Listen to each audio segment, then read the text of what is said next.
আজকে মনে হচ্ছে যে এই বাংলাদেশে জন্মগ্রহণ করাটাই আমার ভুল ছিল।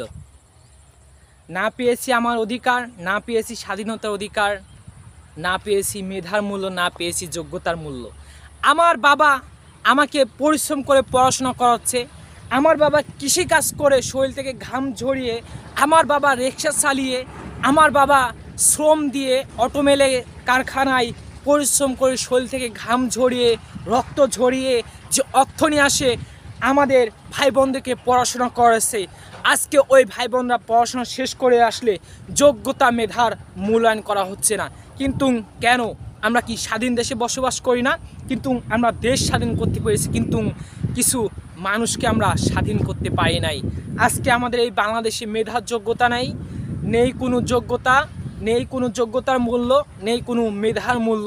আমরা এই বাংলাদেশে কী নিয়ে থাকবো? আমাদের ভিতরে সে স্বপ্নটা কী নিয়ে? আমার বাবা, আমার মা, আমার ভাই আমাকে পড়াশোনা করাচ্ছে একটা সুন্দর জীবনের জন্য, কিন্তু আজও কি এই বাংলাদেশে সেই মেধা, সেই যোগ্যতার মূল্যায়নটা করা হচ্ছে? কখনোই করা হচ্ছে না।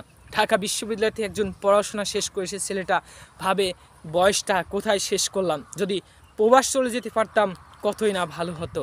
আগেকার ছেলেরা যখন ভাবতো যে প্রবাস ছাড়া কথা, তখন মন খারাপ করতো, কিন্তু এখন ভাবে যে কবে এই দেশটা ছাড়বো, কবে এই দেশটা ছেড়ে যেতে পারলে আমি বেঁচে যাব। কিন্তু কেন ভাই? সার্বভৌমত্ব দেশ, স্বাধীন দেশ বাংলাদেশ, এই দেশে আমাদের অধিকার নেই? আমাদের অবশ্যই অধিকার আছে। আমাদের বাপদাদারা কাদের জন্য যুদ্ধ করলো, কাদের জন্য কি করে গেল, কিন্তু কখনো এই মূল্য, মেধা, যোগ্যতা, নিজের যোগ্যতা কখনো মূল্যায়ন করা হয় না। আজ বড় অসহায় আমরা, আজ বড় অসহায় জাতি হিসাবে আমরা পরিণত হয়েছি। কিন্তু এটা আর কতদিন এই সহ্য করে যাবেন? আসুন সবাই মিলে আমরা মেধার যোগ্যতা দিই, যোগ্যতাকে মূল্যায়ন করা হোক, যোগ্যতা দিয়ে দেশটাকে এগিয়ে নেওয়া হোক। আগামী দিনের ভবিষ্যতে এই ছাত্রছাত্রীরাই দেশটাকে চালাবে, দেশের বিভিন্ন জায়গায় গিয়ে হাল ধরবে। তাদেরকে আমরা মেধার যোগ্যতা দিয়ে, মেধাটাকে তাদেরকে আমরা প্রমাণ করে দিই, মেধা নিয়ে তারা যেন এগিয়ে যাক।